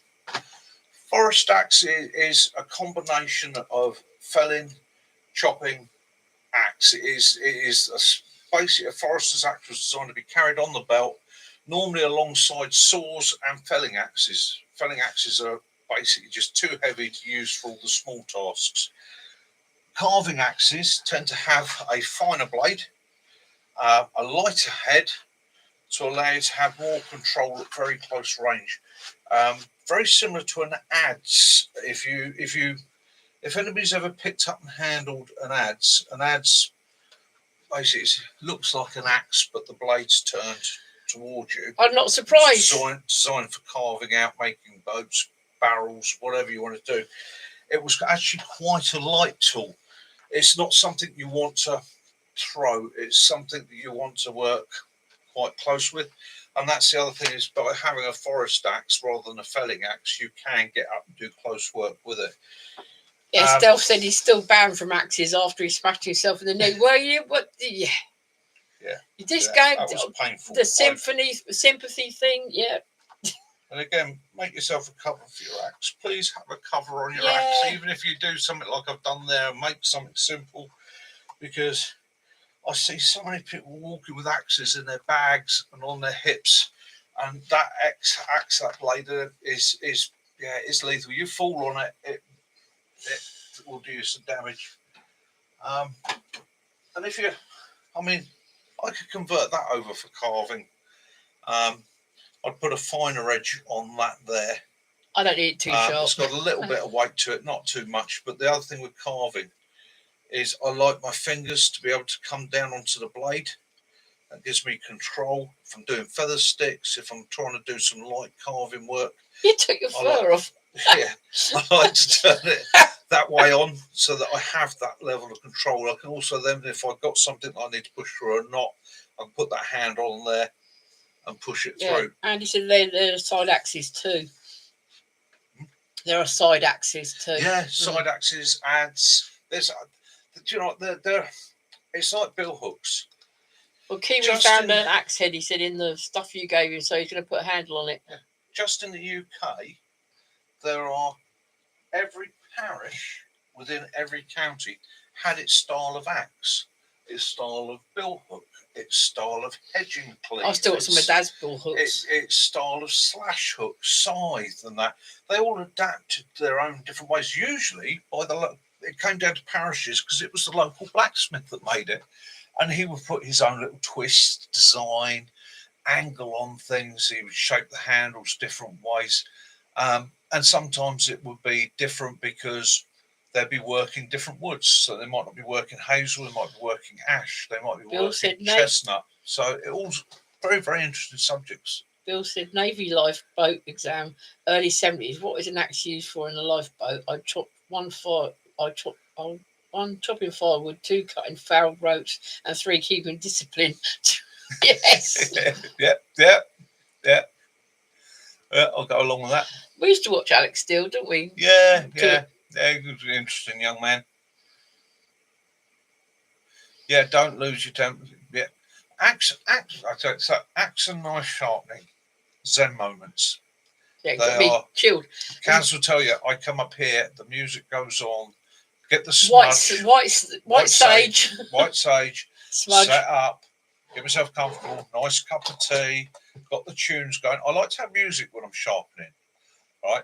Quite often when you're working, so as I said to Sticks when he was knife making, I said when it comes to sanding, put some music on. Helps you keep a rhythm. It helps you relax. Helps you to just concentrate on what's there. Just get into the motion. I can lose hours sharpening things, and it's again. You and Sticks were. Sticks was spent so long on those lovely blades. And it has to be one of those processes. When you're a different matter when you're out in the field and you're going to be working with a stone or just honing and repairing. But then you come home and you do the processing. I found one of my old knives that I made the other day, but unfortunately I'd left it somewhere and the blade became rusted. So here's a tip for you. That blade was rusted to hell, where I'd had it left out. Well, I'd actually left it out in the shed. So to repair it, all I've done is sat it in vinegar. I left it in vinegar for 72 hours. Neat white vinegar, 72 hours. And it took all the rust out of the blade. But the other thing is, you then neutralise the blade using a bit of baking soda Okay, and that treatment on that blade will help to prevent further rust getting in there. And that was again a little knife So I made one thing. a few years Owen, back. what do you use a axe for? He says you use something odd, an axe for something odd today. And Andy, he says men sharpen knives and axes better than women. Do you know why? Probably because it's something that they've done before in their youth. Is that you buy the blanks? What is it? Buy the blanks? Yeah, the for the handle. Oh no, you buy rectangles of micarta, plastics, whatever you want. Yeah, that's choosing you're making buying blanks. That's what when you say blanks, people normally means the actual knife. I was about to say about the handle, but you. So it's one of those words that blacksmiths get a bit sensitive about. Yeah, so Kaz gets me the scales, ordering me the scales. So scales, that's the word I was trying to think of. Go choose a scale that you like. So she chose those, and that's it's not a micarta. That was, I think it's a polynylon, something like that. It's actually worked out as quite a nice handle. It's got a nice grip. But I made that knife for working leather. I see, Andy. I shouldn't have asked. So, and I made that knife because when I'm working leather and I want to cut a sheet of leather, I want to cut like that.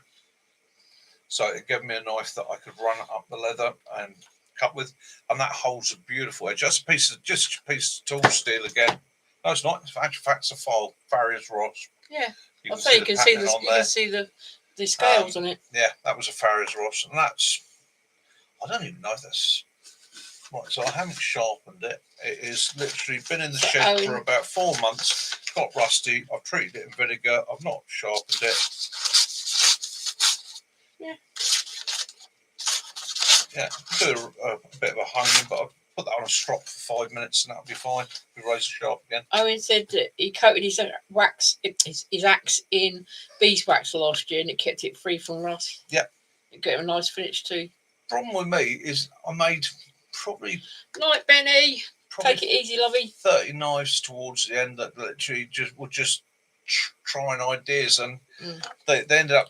Yeah, I got a Puko. Like dozens of them thrown in the shed where I wasn't using them.